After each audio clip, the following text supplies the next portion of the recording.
K J Shine ടീച്ചറിനെതിരായ cyber ആക്രമണ പരാതിയിൽ police മൊഴിയെടുക്കുന്നു. വീട്ടിലെത്തിയാണ് മൊഴി രേഖപ്പെടുത്തുന്നത്. ഉമേഷ് ചേരുകയാണ്. ഉമേഷ്, വിശദാംശങ്ങൾ. ഇന്നലെയാണ് കെ ജെ ഷൈൻ ടീച്ചർ മുഖ്യമന്ത്രിക്കും DGPക്കും വനിതാ കമ്മീഷനും ഉൾപ്പെടെ പരാതി നൽകിയത്. ഈ പരാതി ബന്ധപ്പെട്ട ജില്ലാ പോലീസ് മേധാവിക്ക് കൈമാറിയിരുന്നു. ആലുവ റൂറൽ SP-ക്ക് ഈ പരാതി കൈമാറിയിരുന്നു. ആ പരാതി സ്വീകരിച്ച ശേഷം സ്വാഭാവിക നടപടിക്രമം എന്നുള്ള നിലയിൽ ഇപ്പോൾ ടീച്ചറുടെ മൊഴി രേഖപ്പെടുത്തുകയാണ്. വളരെ അതിവേഗം തന്നെ പോലീസിന്റെ നടപടി ഉണ്ടാകുന്നു എന്നുള്ളതാണ് ഏറ്റവും പ്രധാനപ്പെട്ട കാര്യം. ടീച്ചറുടെ വീട്ടിലെത്തി വിശദമായ മൊഴി രേഖപ്പെടുത്തുകയാണ്. ഇന്ന് രാവിലെ തന്നെ ടീച്ചർ മാധ്യമങ്ങളെ കണ്ടപ്പോൾ ഇക്കാര്യത്തിൽ ഉള്ള കാര്യങ്ങൾ വിശദീകരിച്ചതാണ്. ആരാണ് ഈ സൈബർ ആക്രമണത്തിൽ അല്ലെങ്കിൽ വ്യാജ വാർത്ത പ്രചരിപ്പിച്ച ആരൊക്കെയാണ് എന്നുള്ള കാര്യങ്ങൾ സംബന്ധിച്ച് ടീച്ചർ മാധ്യമങ്ങളോട് വിശദീകരിച്ചിരുന്നു.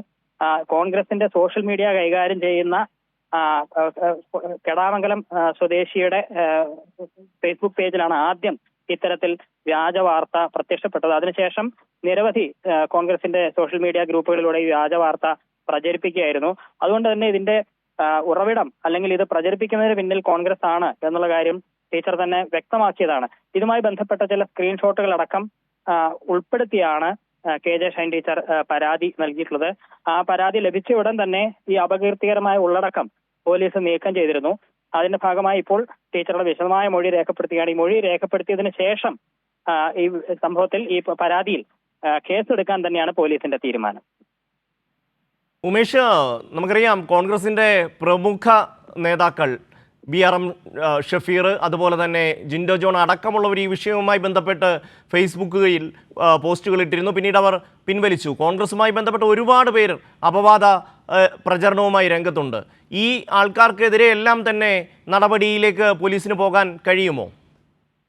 ഇത് അപകീർത്തികരമായ വാർത്ത ആദ്യം പ്രചരിപ്പിച്ചത് ആരാണ് എന്നുള്ളതായിരിക്കും പോലീസ് പരിശോധിക്കുക. ഇതിന്റെ ഉറവിടം എവിടെയാണ് എന്നുള്ളത് സംബന്ധിച്ച് പരിശോധിക്കും. അതിനുശേഷം ഓരോരുത്തരും ഇട്ട ആ ഫേസ്ബുക്ക് പോസ്റ്റിലെ ഉള്ളടക്കം, അതിൽ അപകീർത്തികരമായ കാര്യങ്ങൾ എന്തൊക്കെയാണ്, ആരാണ് നേരിട്ട് ഇത്തരത്തിൽ ഇതിനുള്ള നേതൃത്വം നൽകിയത്, പ്രചരിപ്പിച്ചത് തുടങ്ങിയ കാര്യങ്ങളൊക്കെ തന്നെയായിരിക്കും പോലീസ് പരിശോധിക്കുക. അത് പോലീസിന് ബോധ്യപ്പെടുന്ന മുറയ്ക്ക് മാത്രമായിരിക്കും ആരെയൊക്കെ ഇത് പ്രതികളാക്കണം എന്നുള്ള കാര്യം അതിനുശേഷമായിരിക്കും പോലീസ് തീരുമാനിക്കുക എന്നാണ് മനസ്സിലാക്കുന്നത്. കാരണം ഇത് വ്യാപകമായി പ്രചരിപ്പിക്കപ്പെട്ട ഒന്നാണ്. അതുകൊണ്ട് ഇതിന്റെ ഉറവിടം കണ്ടെത്തുക എന്നുള്ളതാണ് ഏറ്റവും പ്രധാനം. ആ നിലയിൽ സൈബർ പോലീസിന്റെ കൂടെ സഹായത്തോടെ ആയിരിക്കും അത്തരം നടപടികളിലേക്ക് പോലീസ് കടക്കുക എന്നാണ് മനസ്സിലാക്കുന്നത്. അതിനുശേഷം FIR ഇടും. FIR-ൽ ആരൊക്കെ പ്രതികളായി വരും എന്നുള്ളത് ഈ ഘട്ടത്തിൽ വ്യക്തത വന്നിട്ടില്ല. പക്ഷേ സമഗ്രമായ അന്വേഷണം, ഏതായാലും ഈ കെ ജെ ഷൈൻ ടീച്ചറുടെ മൊഴിയുടെ അടിസ്ഥാനത്തിൽ സമഗ്രമായ അന്വേഷണത്തിലേക്ക് പോലീസ് കടക്കുക തന്നെയാണ്. ഉമേഷാണ് കൊച്ചിയിൽ നിന്ന് വിവരങ്ങൾ നൽകിയത്.